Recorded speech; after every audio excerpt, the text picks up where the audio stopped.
Hello everyone, आप सभी लोगों का स्वागत है टीचिंग परीक्षा के आज के इस वीडियो में, जिसके अंदर में फ्रेंड्स हम लोग सीटेट दिसंबर 2024 के लिए एनसीईआरटी बेस्ड जो हमारी सोशल स्टडीज की एक श्रृंखला चला रहे हैं उसको हम लोग एक कदम आगे बढ़ाएंगे।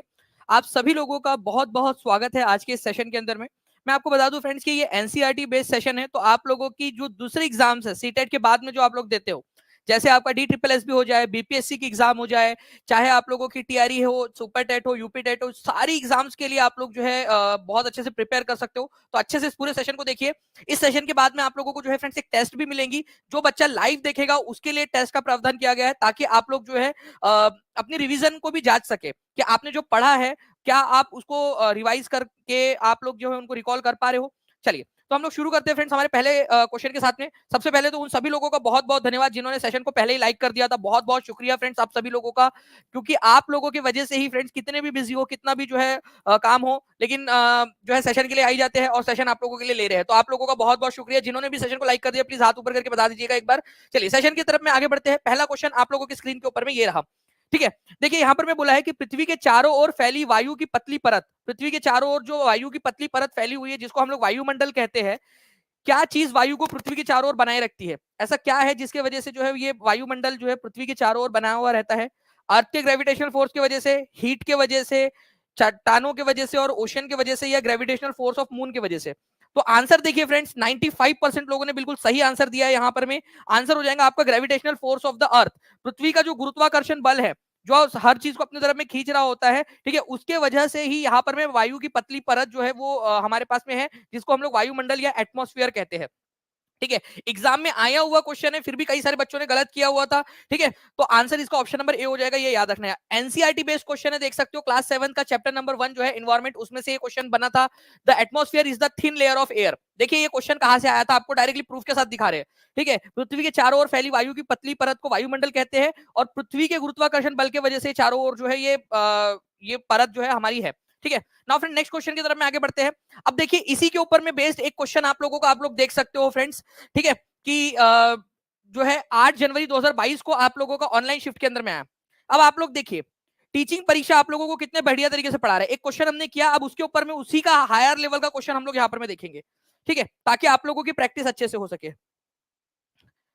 टेस्ट कैसे देना है, कहाँ देना है, रूही शर्मा जी, देखिए जो बच्चा पूरा सेशन लाइव देखेगा, लाइव जो बच्चा देखता है ठीक है इस क्लास को, उस बच्चे को एक लिंक मिलती है। ठीक है, लाइव चैट बॉक्स के अंदर में वो 15 मिनट के लिए एक्टिव रहती है, और उसके अंदर में आप लोग जो है टेस्ट दे सकते हो। तो लाइव देखना जरूरी है। ठीक है, तो देखिए अगर मैं बात करूं, gravitational force of earth holds the atmosphere around it. पृथ्वी के चारों ओर जो है गुरुत्वाकर्षण वायुमंडल को थामे रखता है, धारण करता है, सही बात है। Atmosphere only consist of few gases, ठीक है, केवल कुछ ही गैसेस है इसके अंदर में। Biosphere is a narrow zone of earth where only land and air interact. देखो पहली बात तो यहां पर में देखिए फ्रेंड्स, बायोस्फीयर क्या होता है? बायोस्फीयर का मतलब होता है जहां पर में जमीन हो, लैंड हो, एयर हो और वाटर भी हो। ठीक है, लैंड, एयर एंड वाटर, ठीक है, जहां पर में तीनों का संगम होता है और वहां पर में लाइफ भी होती है, इसको बोलते हैं बायोस्फीयर या जैव मंडल। तो केवल लैंड एंड एयर नहीं, land, air and water interact करते वहां पर में होता है आपका बायोस्फीयर, जैव मंडल। तो लिखो जल्दी से। ठीक है, आप लोग जल्दी बताइए यहां पर में क्या होगा इसका। ठीक है, तो जैव मंडल आप लोगों से बोला है, आंसर करिए।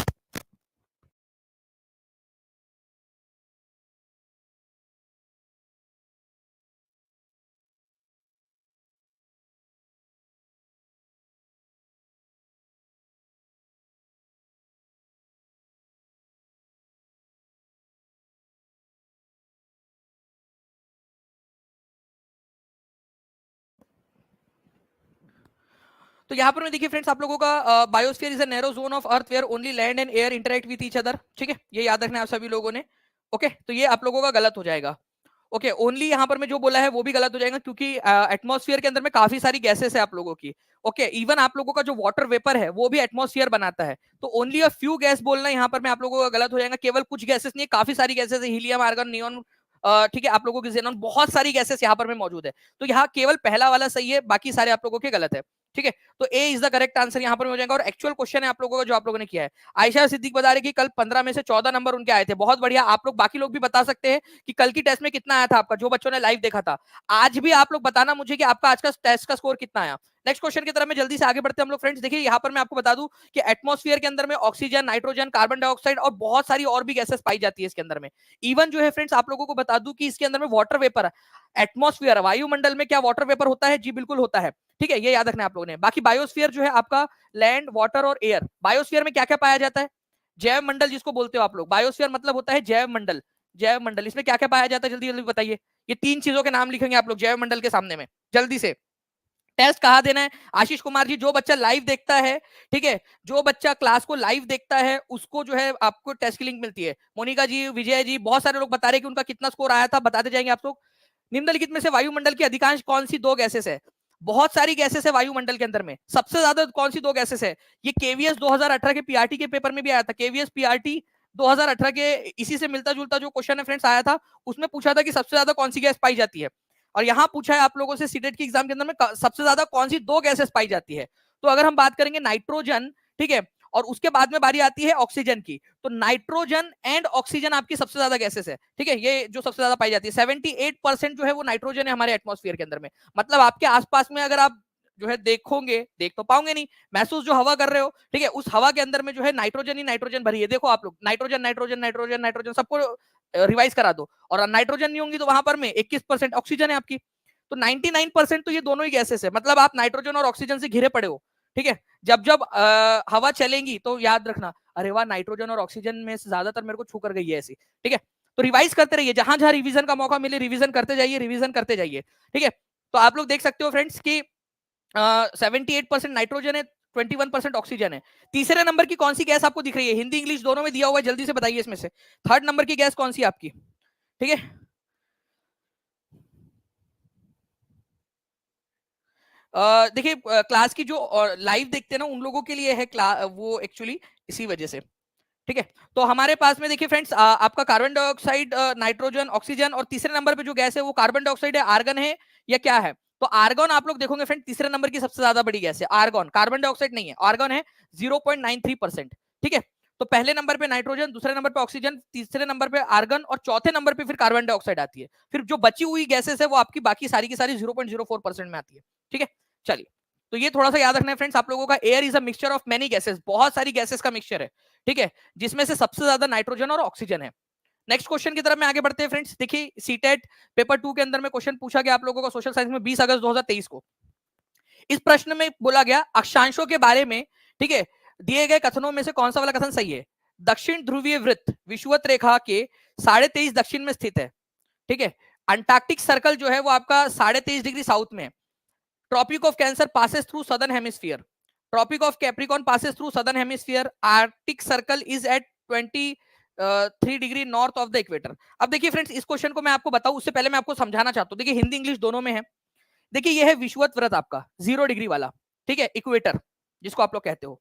इक्वेटर से 23.5 डिग्री नॉर्थ में अगर आप जाओगे यहां पर में 23.5 डिग्री नॉर्थ में, तो यहां पर में आपको मिलेगा ट्रॉपिक ऑफ कैंसर। और इक्वेटर के नॉर्थ में जितना भी है उसको नॉर्दर्न हेमिस्फीयर बोला जाता है। तो ट्रॉपिक ऑफ कैंसर या कर्क रेखा उत्तरी गोलार्ध में या दक्षिणी गोलार्ध में? जल्दी ये बता दो आप लोग, उत्तरी गोलार्ध में या दक्षिणी गोलार्ध में? तो उत्तरी गोलार्ध के अंदर में है, ठीक है। और वही अगर मैं बात करूं कि आपका जो ट्रॉपिक ऑफ कैप्रिकॉर्न है जिसको मकर रेखा कहा जाता है, ये आप लोगों का, ठीक है, दक्षिणी गोलार्ध में है। तो उत्तरी गोलार्ध और दक्षिणी गोलार्ध में कौन सा है? कर्क रेखा कहां पर में? जल्दी बताएंगे आप लोग। उत्तरी गोलार्ध में, और मकर रेखा दक्षिणी गोलार्ध में। ये समझ में आ गया आपको? कर्क रेखा 23.5 डिग्री नॉर्थ में और मकर रेखा 23.5 डिग्री साउथ में। ऐसा ही सेम क्वेश्चन बीपीएससी टीआरई में भी आया था, इसीलिए आप लोगों की प्रिपरेशन जो है वो हाई लेवल की होती जा रही है, ठीक है। इसके अलावा मैं बात करूं उत्तरी ध्रुव व्रत जो है आप लोगों का, जिसको आप लोग आर्कटिक सर्कल बोलते हैं, आर्कटिक सर्कल, उत्तरी ध्रुव व्रत, ये 66.5 डिग्री नॉर्थ में है कि साउथ में? आप लोग बताओ जल्दी से, कमेंट, हर एक बच्चा कमेंट करेगा।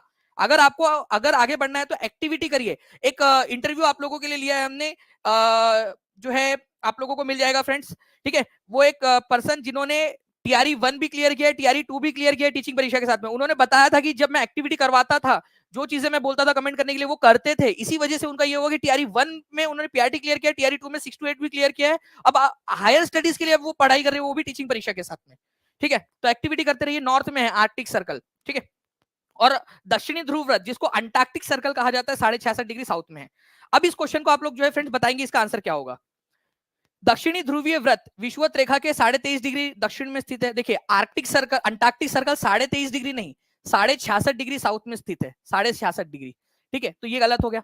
ठीक है, आपसे सही वाला पूछा था, tropic of cancer southern hemisphere से जाता है, बोलता दक्षिणी गोलार्ध से, दक्षिण से नहीं जाता है, वो उत्तरी गोलार्ध से जाता है 23.5 डिग्री नॉर्थ में, 23.5 डिग्री, ठीक है, 23.5 डिग्री नॉर्थ में से जाता है। ठीक है, तो ये भी गलत है आप लोगों का, नॉर्थ में से जाता है। Tropic of Capricorn passes through southern hemisphere, ये बिल्कुल सही है, 23.5 डिग्री साउथ से जाता है, 23.5 डिग्री साउथ से।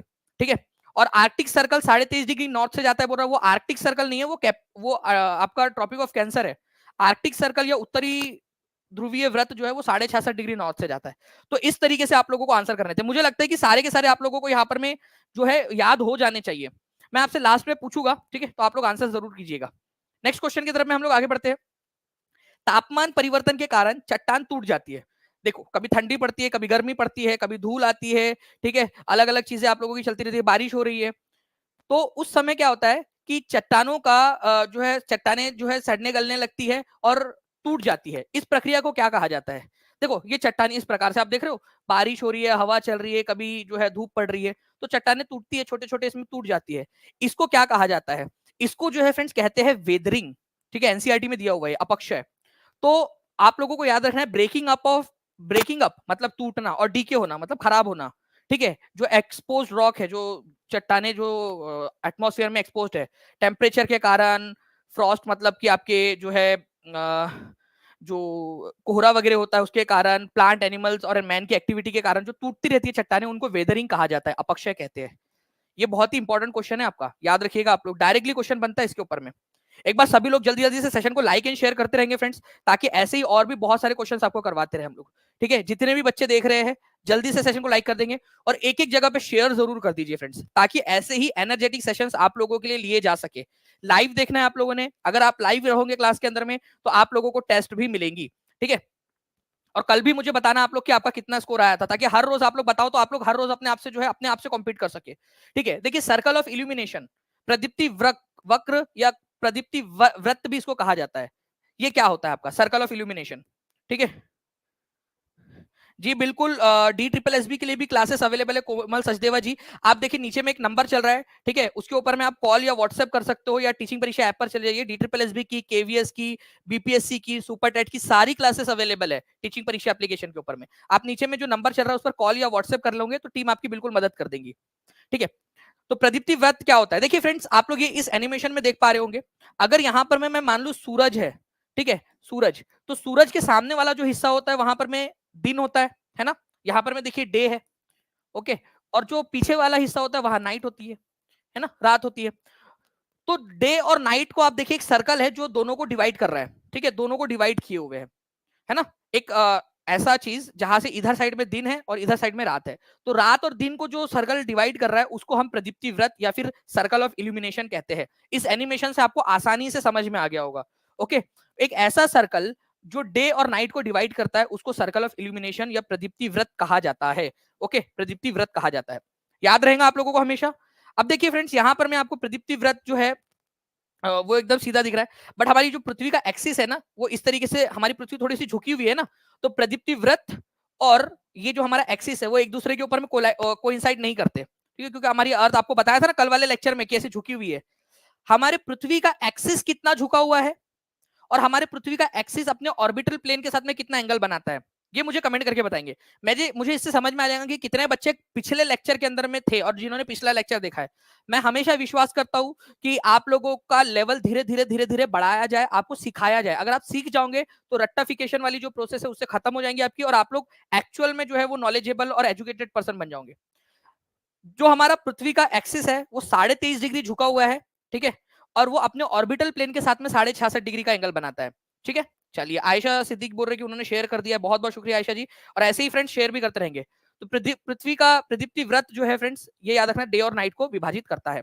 अब देखिए, इसी पर एक बेस्ड क्वेश्चन आपका पूछा गया था 20 दिसंबर 2021 को, जिसने इस क्वेश्चन का आंसर कर दिया बिल्कुल मान जाएंगे। देखिए 472 लाइक्स आपने कर दिए फ्रेंड्स, बहुत पास में हम लोग हमारे पहले टारगेट से 500 के, और 1000 वाला जो टारगेट है फ्रेंड्स वो भी जिस दिन पूरा हो जाएगा उस दिन मैं आप लोगों का अगले दिन जो है जितना भी मैंने पढ़ाया हुआ होगा उसकी मैं आपकी टेस्ट भी लूंगा। ठीक है, पूरी की पूरी टेस्ट, लाइव ओनली टेस्ट आपकी। ठीक है, चलिए बताइए जल्दी से इसका आंसर क्या होगा। बहुत बढ़िया फ्रेंड्स, कंटिन्यूअसली आप लोगों के यहाँ पर में आंसर्स आ रहे हैं। ठीक है, तो देखिए अगर हम लोग बात करेंगे यहाँ पर में ग्लोब के प्रदीप्ति वृत्त के संबंध में कथन ए और बी पर विचार कीजिए। यह ग्लोब पर दिन और रात को विभाजित करता है, बिल्कुल सही बात है।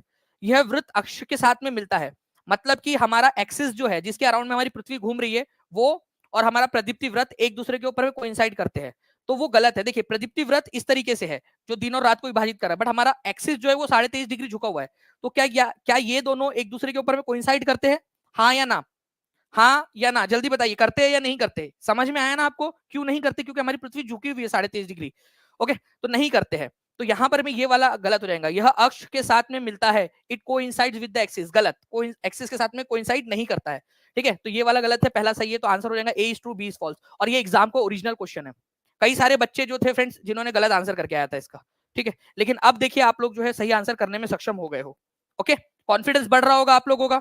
तो ऐसे ही फ्रेंड जल्दी जल्दी से सेशन को लाइक भी करते रहिए, ताकि जो है मेरी भी एनर्जी बढ़ती रहे और आप लोगों को इसी तरीके से आप लोगों को समझाता रहूं मैं। नाउ नेक्स्ट देखिए फ्रेंड्स, यहाँ पर मैं आपका तटीय क्षेत्रों में समुद्री गुफाएं बनती है। देखिए ये आप लोगों ने देखो कितना प्यारा एनिमेशन लगाया है हम लोगों ने। देखिए तटीय क्षेत्रों में ये समुद्री गुफाएं बनती है इस तरीके से। ठीक है, फॉलिंग आपको बताना है कि select the suitable region for the formation of sea caves. Sea caves किसकी वजह से बनती होंगी? अरे कितना सिंपल सा क्वेश्चन है भाई। देखिए समुद्र के पास में जो चट्टाने होती है उससे समुद्र की जो लहरें वो आके बार बार टकराते रहती है, और टकराने की वजह से क्या करती है, इनका इरोजन करते रहती है वो। तो इरोजिशन एंड डिपोजिशन ऑफ, ठीक है, the rocks by the waves. तो इरोजन और डिपोजिशन जो होता है वेव्स के द्वारा, तरंगों के द्वारा, उसी की वजह से ये चट्टाने बनती है। आपको एनिमेशन के थ्रू, और देखिए यहाँ पर मैं एकदम इमेज के थ्रू अच्छे से समझाया है, तो मुझे लगता है कि आप लोग इससे और ज्यादा अच्छे से समझने में सक्षम हो गए हो। ठीक है, ये देखिए आप लोग, और इसको बड़ा करके दिखा देता हूँ मैं आप लोगों के लिए, है ना। तो ऐसे आप लोगों को पढ़ाया जाएगा टीचिंग परीक्षा पर, ताकि आप लोग इसको अच्छे से समझ सके। और ये क्वेश्चन ऑलरेडी एग्जाम में आ चुका है, आगे में पूछे जाने की संभावना बनती है आप लोगों की। ठीक है, 2023 में आया था ये क्वेश्चन। नो, तो D is the answer. Next question की तरफ में आगे बढ़ते हैं फ्रेंड। देखिए यहाँ पर मैं एनसीईआरटी में भी दिया हुआ है ये आपका समुद्री गुफाएं, समुद्री मेहराब, स्टैक, ये सारी चीजें आने वाले लेक्चर में मैं पढ़ाने वाला हूँ आप लोगों को। तो टीचिंग परीक्षा चैनल को सब्सक्राइब करके बेल आइकन जरूर दबा दीजिएगा। और इसके अलावा जितने भी बच्चे जो लोग चाहते हैं कि उनको free of cost success seat उनके घर तक पहुंचे, बिल्कुल जो है फ्री में आपके घर तक पहुंचेंगी, जिसके अंदर में आपकी ओएमआर शीट रहेगी, 20 ओएमआर शीट, आपको मोटिवेशनल कोर्स रहेगा, और भी आप लोगों को चीजें मिलने वाली है। ठीक है, फ्री ऑफ कॉस्ट आपके घर में पहुंचेंगी। तो वो नीचे में फॉर्म दिया हुआ है सक्सेस किट के लिए, फॉर्म जरूर भर दीजिएगा। नाउ स्टैक निम्नलिखित में से किसकी शरणात्मक विशेषता है? ठीक है, स्टैक जो है, स्टैक का मतलब होता है ऐसे जो है ऐसे चट्टाने जो है अकेली खड़ी होती, क्योंकि बाकी सारा चीजें जो है समुद्र के बार बार टकराने की वजह से जो है उनकी छत भी उड़ गई है। पहले बनती है इस तरीके से गुफाएं, फिर बन जाता है मेहराब, पूरा आर पार हो जाती है, और फिर बाद में जो है धीरे धीरे उनकी छत भी उड़ जाती है ऐसे। तो ये ऐसा स्टैक बच जाता है पूरा का पूरा। ठीक है, स्टैक बच जाता है। तो ये जो है सी वेव्स के कारण होता है स्टैक बच जाना। एक पूरा खड़ा सा ऐसा खंबा टाइप का खड़ा रह जाता है, स्टैक टाइप का। ओके, तो ये याद रखना है आप लोगों का, सी वेव, समुद्री लहरों के कारण। ये क्वेश्चन सीटेट के अंदर में आया था, ठीक है, 2021 में 20 दिसंबर की शिफ्ट के अंदर में। ओके, तो आप लोगों को ये याद रखना है फ्रेंड्स, एग्जाम के अंदर में पूछा जा सकता है आप लोगों से। ठीक है, चलिए, thank you very much CTET goal ji. ना फ्रेंड्स देखिए हम लोग नेक्स्ट क्वेश्चन की तरफ में आगे बढ़ते हैं, और सारी की सारी ये जो चीजें हैं आप लोगों को बता दूंगा। संगमरमर जो है फ्रेंड्स एक किसकी कायांतरी चट्टान है, ये आपको बताना है। संगमरमर, तो देखिए marble is a metamorphic rock of. पहली बात तो कायांतरी चट्टान का मतलब क्या होता है ये समझो आप लोग। व्हाट इज मीन बाय कायांतरी चट्टान, मेटामॉर्फिक रॉक?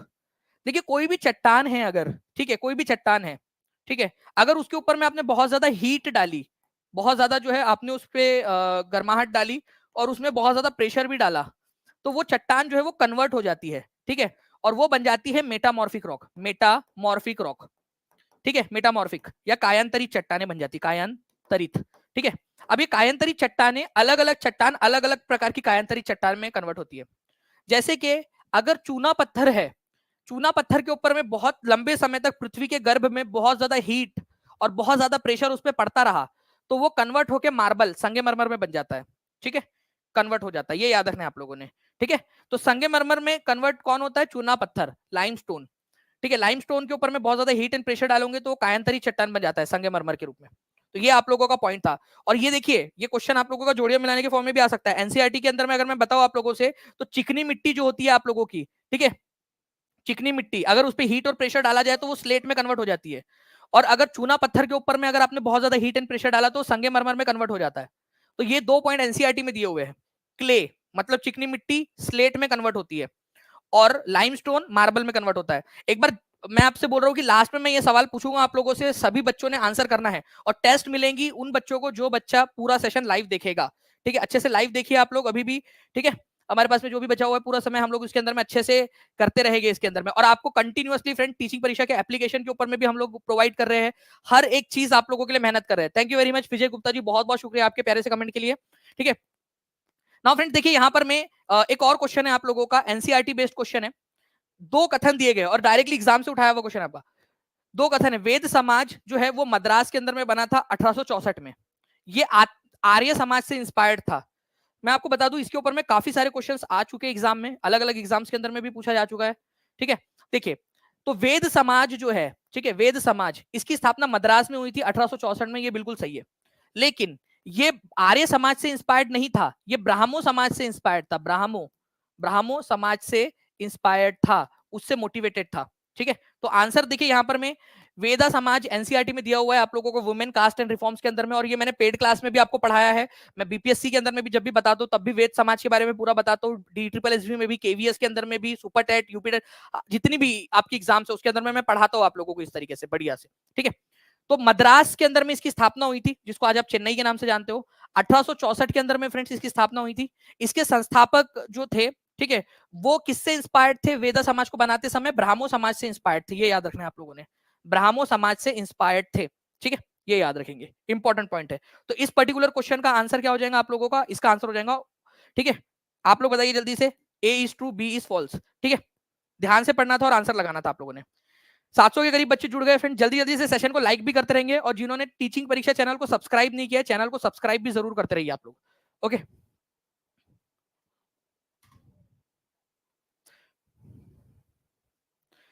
चलिए नेक्स्ट क्वेश्चन आप लोगों के सामने यहां पर मैं आ चुका है फ्रेंड, जल्दी जल्दी से आप लोग आंसर करते रहेंगे इस पर्टिकुलर क्वेश्चन का भी।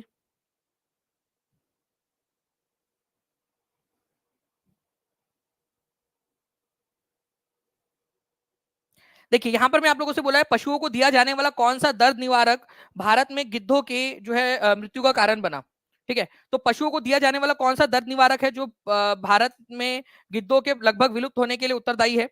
तो देखिए फ्रेंड्स, आप लोगों को एनसीईआरटी में जो दिया हुआ है मैं बताता हूँ। वल्चर मतलब ये जो गिद्ध है, ये क्या करते हैं फ्रेंड, जो भी मरे हुए पक्षी प्राणी जो होते हैं उनको खाते हैं। ठीक है, और एक तरीके से आप लोग समझिए कि ये रिसाइकल का भी काम करते हैं हमारे जो है पृथ्वी के ऊपर में।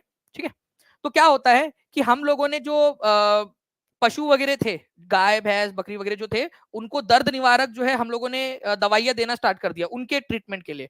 ठीक है, डाइक्लोफिनेक हो जाए और बाकी की जो पेन किलर्स है वो देना स्टार्ट किया।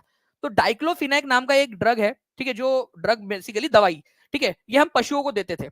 अब पशुओं के बॉडी में वो डाइक्लोफिनेक है, अब जब पशु मर गया, मान लीजिए ये गाय है, ठीक है, ये गाय को पशु आपने दिया, अब ये गाय जब मर गई, ठीक है, तो वल्चर जो है उसको आके खा जाएगा, वो पड़ी होंगी किसी ना किसी जगह पे या कोई भी इस पे, तो ये वल्चर उसको आके जब खाएगा तो ये डाइक्लोफिनेक इसकी बॉडी में भी चला गया, तो इसकी बॉडी में जाकर उसकी किडनी को फेल कर देता है ये डाइक्लोफिनेक। कई लंबे समय तक हमको समझ ही नहीं आया कि ये वल्चर मर क्यों रहे हैं, ये गिद्ध जो है मर जा रहे, कहीं पे भी मरे पड़े हैं। ठीक है, हरियाणा वाले क्षेत्र में तो भाई दूर दूर तक वल्चर पड़े मरे पड़े मिल रहे हैं हमको, दिक्कत ही दिक्कत, समझ ही नहीं आ रहा कि ये वल्चर मर क्यों रहे। फिर जब रिसर्च की गई पता चला कि जितने भी ये वल्चर मरे सबकी किडनी फेल। अब फिर एक नया टेंशन, यार इनकी किडनी कैसे फेल हो गई एक साथ? ठीक है, एक साथ कैसी किडनी फेल हो गई सबकी? फिर जब स्टडी की गई तो सबकी किडनी में डाइक्लोफिनेक पाया गया। फिर हम लोगों ने दिमाग लगाया, अच्छा हम लोगों ने जो पशुओं को डाइक्लोफिनेक दिया था, इन्होंने खाया तो उनके बॉडी में वो डाइक्लोफिनेक इनडायरेक्टली पहुंच गया और इनकी जो है किडनी फेल हो गई। ये बेसिकली इसका मतलब था। ठीक है, तो डाइक्लोफिनेक जो है फ्रेंड्स, इसकी वजह से जो गिद्ध थे वो मर रहे थे, ये एनसीईआरटी के अंदर में पॉइंट दिया हुआ है, याद रखना है आप सभी लोगों ने। ओके, चलो बहुत बढ़िया। नेक्स्ट क्वेश्चन की तरफ में आगे बढ़ते हैं फ्रेंड। देखिए पवन जो है, wind blows dry leaves down the pavement, how do winds blow? पवन सड़क पर गिरी सूखी पत्तियों को उड़ाती है, पवन कैसे बहती है? वो एक थी ना, जो पूछ रही थी, ल, थी या था पता नहीं, क्यों चलती है पवन, ठीक है, क्यों मचलता है मन, ना तुम जानो ना हम। अब मन क्यों मचलता वो मेरे को नहीं पता, ठीक है, हो सकता भाई उसका मन जो है उसने ज्यादा जो है रात में ज्यादा खाना खा लिया हो, ठीक है, इस वजह से मचल रहा हो उसका मन, ठीक है, या जो है कुछ और चीजों से मचल रहा हो। लेकिन पवन कैसे बहती है वो आपको मैं बता सकता हूँ। तो देखिए होता क्या है जो हवा होती है ना वो हमेशा हाई प्रेशर से लो प्रेशर की तरफ में जाती है, ठीक है। तो मूवमेंट ऑफ एयर, हवा का हाई प्रेशर मतलब ज्यादा हवा का होना, ठीक है, और यहाँ पर में कम हवा है, तो हाई प्रेशर से लो प्रेशर की तरफ में जो हवा का बहाव होता है उसी को पवन कहते हैं, ठीक है। तो वो जब बोले ना, वो लड़का अगर आपको आके बोले क्यों बहती है पवन ना तुम जानो ना हम, तो बोलना पागल लड़के, ठीक है, भग जाए ऐसे। तूने नहीं देखा होगा दानिश सर की क्लास टीचिंग परीक्षा पर, मैंने देखी हूँ, मुझे को पता है कि भाई क्यों बहती है पवन, ठीक है। ओके, तो वो जो क्लास नहीं देखेगा टीचिंग परीक्षा पर उसका वही हाल होगा, वही वाले गाने चलते रहेंगे उसके। चलिए, हाई प्रेशर से लो प्रेशर की तरफ में हवा का बहना जो होता है उसी को पवन कहते हैं, ठीक है, विंड। नाउ फ्रेंड्स देखिए, एक और क्वेश्चन आप लोगों का आपकी स्क्रीन के ऊपर में ये रहा, जल्दी से बताइए इस पर्टिकुलर क्वेश्चन का आंसर क्या होगा। कहो ना प्यार है, अमीषा पटेल और ऋतिक रोशन, वो दोनों के दोनों पगले थे, दोनों के दोनों अनपढ़, ठीक है। पिक्चरें कर रहे हैं, इससे अच्छा पढ़ लेते तो कम से कम उनको पता चल जाता ना। देखिए, 1817 में तुम्हारे चचा का लड़का था जेम्स मिल, ठीक है, उसने एक पुस्तक पब्लिश की, a history of British India नाम की, 3 वॉल्यूम में, मतलब 3 खंडों में पब्लिश की, बड़ी पुस्तक थी, तो एक में नहीं आई तो 3 पार्ट में विभाजित किया उसको। In this book he divided Indian history into 3 periods, ancient, medieval and modern. देखिए फ्रेंड्स, जेम्स मिल ने 1817 में एक पुस्तक पब्लिश की थी ब्रिटिश इंडिया के, ठीक है, हिस्ट्री ऑफ ब्रिटिश इंडिया के नाम से, ये बिल्कुल सही है, इसमें कोई डाउट नहीं है। लेकिन उस पुस्तक के अंदर में उसने 3 भागों में जो विभाजित किया था, वो विभाजित किया था उसने हिंदू इंडिया, मुस्लिम इंडिया और ब्रिटिश इंडिया, ऐसे 3 भाग के अंदर में, ठीक है। उसका मानना था कि जो सबसे पहला इतिहास था इंसानों का, वो था ज्यादातर उसमें हिंदू शासक थे तो हिंदू इंडिया, फिर बाद में मुस्लिम शासक आए मध्यकालीन भारत में तो मुस्लिम इंडिया, फिर ब्रिटिशर्स आ गए तो ब्रिटिश इंडिया। तो उसने, जेम्स मिल ने जो डिवाइड किया था वो किया था हिंदू, मुस्लिम और ब्रिटिश के अंदर में, 3 कालखंडों में, ना कि एंशियंट, मिडिवियल और मॉडर्न में। तो अब आप बताइए आंसर क्या होगा, ठीक है। पहला वाला सही है। जेम्स मिल की पुस्तक कब आई थी, ये क्वेश्चन जो है डी ट्रिपल एस बी में आया था, साल पूछा था, ईयर पूछा था उसमें। अब आप लोग जो है सक्षम हो जाओगे इसको करने में। ईयर पूछा था तो 1817 के अंदर में जेम्स मिल की पुस्तक आई थी, ये याद रखना है आप सभी लोगों ने, ठीक है। पुस्तक का नाम क्या था वो भी, लेकिन उसने जो डिवाइड किया था वो किसमें किया था वो आप लोग कमेंट कर दीजिए एक बार जल्दी से। और एक एक बार जितने भी बच्चे देख रहे हैं फ्रेंड्स, जहां भी शेयर कर सकते हो, टेलीग्राम, फेसबुक, व्हाट्सएप, इंस्टाग्राम, एक एक बार शेयर कर दीजिए ताकि ऐसे ही आप लोगों के लिए सेशंस करवाए जा सके, ठीक है। तो आंसर होगा A is true, B is false, ठीक है, ये याद रखिएगा आप सभी लोग।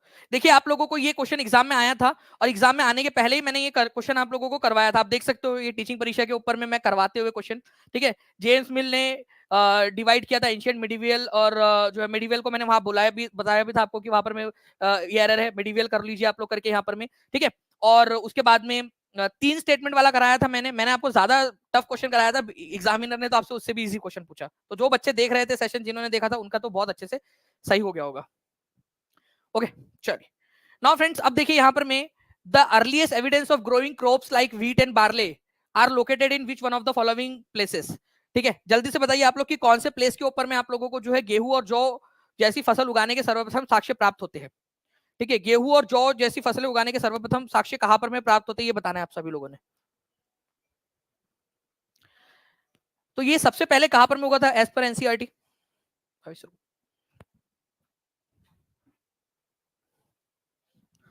ठीक है। तो सुलेमान और किरथर की जो पहाड़ियां है वहां पर में हुआ था, ये याद रखना है आप सभी लोगों ने। और देखिए, ये भी क्वेश्चन आपको करवाया था, ठीक है।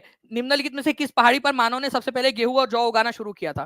तो आप देख रहे हो, जो बच्चा लेक्चर अच्छे से देखेगा, अच्छे से प्रैक्टिस करेगा, ठीक है, उसका एग्जाम क्लियर होना पक्का है। और एग्जाम क्लियर नहीं होगा बल्कि आप लोग जो है फ्रेंड्स हाई स्कोर भी कर पाओगे आप लोग।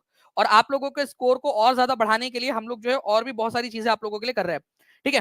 तो देखिए, सुलेमान और किरथर की जो पहाड़ियां है वहां पर में करीब 8,000 साल पहले, ये भी पूछा जा सकता है कितने साल पहले, 8,000 साल पहले जो है फ्रेंड्स व्हीट और बार्ले, गेहूं और जौ उगाना शुरू किया गया था, ठीक है। और आपको बता दूं कि इसी समय में जो है वो शीप, गोट, कैटल जैसे जो जानवर है वो भी पाले जाने लगे, विलेजेस के अंदर में लोगों ने रहना स्टार्ट कर दिया था। एक क्वेश्चन आया था, ठीक है, कि लोगों ने विलेजेस में रहना कब स्टार्ट किया, तो 8,000 साल पहले स्टार्ट किया था, ये याद रखना है आप लोगों ने। ये भी क्वेश्चन बन सकता है आप लोगों से एग्जाम के अंदर में, ठीक है। हिंदी में भी देख सकते हो, लगभग 8,000 वर्ष पूर्व, ठीक है, लोगों ने जो है गेहूं और जौ जैसी फसलें उगाना स्टार्ट किया, ठीक है। और उन्होंने गांव में रहना भी स्टार्ट कर दिया था। तो गांव में रहना कब स्टार्ट किया, सुलेमान और किरथर की पहाड़ियों के अंदर में आप लोगों का, ठीक है, उनके बीच में 8,000 साल पहले, ठीक है। चलिए, इसका आंसर करिए आप लोग।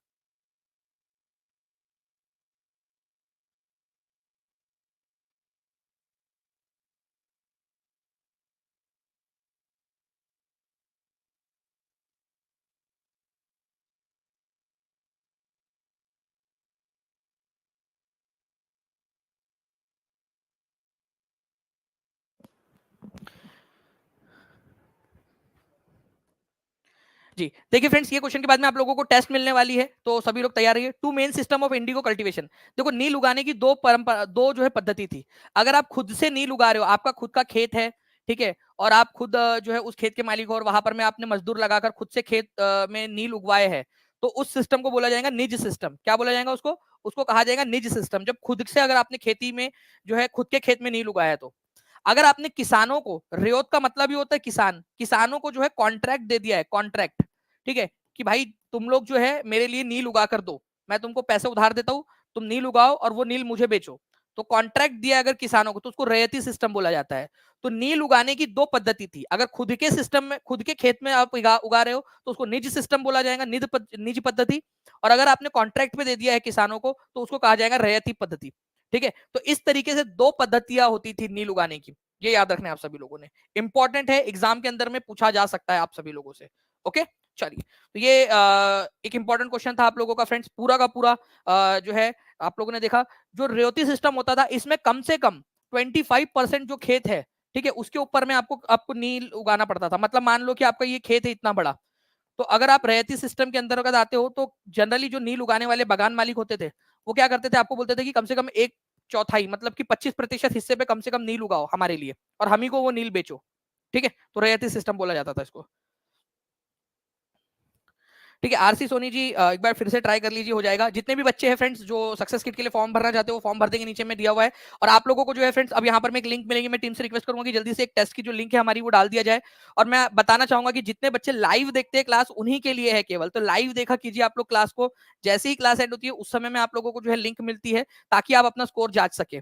ठीक है, तो लिंक देखिए आ चुकी है यहाँ पर में, आप लोग इस लिंक के ऊपर में जाकर टेस्ट दे सकते हो। ठीक है, टेस्ट दीजिए अच्छे से। और देखिए यहाँ पर मैं लिंक आ चुकी है आप लोगों की, ये लिंक केवल 15 मिनट के लिए एक्टिव है। ओके, जो बच्चे लाइव देख रहे हैं उन लोगों को यहाँ पर में मिल जाएगा। ओके, चलिए, thank you very much friends, मिलते हैं हम लोग हमारे नेक्स्ट लेक्चर में। तब तक के लिए thank you very much, take care and bye, God bless you all, thank you very much. CDP की भी क्लास है, वो भी आप लोग देखिएगा जरूर, टेस्ट दे दीजिए अच्छे से, या टेस्ट फटाफट देकर सीडीपी की क्लास में आ जाइए आप लोग, ताकि आप लोग जो है टेस्ट के बाद में सीडीपी में भी अच्छे से कर सके। ओके, चलो, thank you very much, bye, God bless you.